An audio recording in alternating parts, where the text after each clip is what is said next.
கர்த்தருக்கு ஸ்தோத்திரம். இன்றைய வசனம். தேவன் தாமே இன்றைய வசனத்தை கொண்டு உங்களை வழிநடத்துவாராக, ஆசீர்வதிப்பாராக. ஆமென்.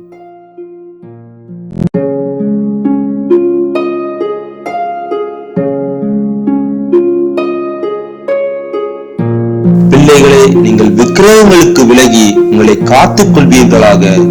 1 யோவான் 5ஆம் அதிகாரம் 21ஆம் வசனம்.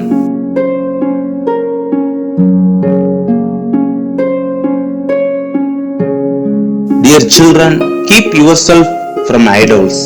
1 John 5th chapter 21st verse.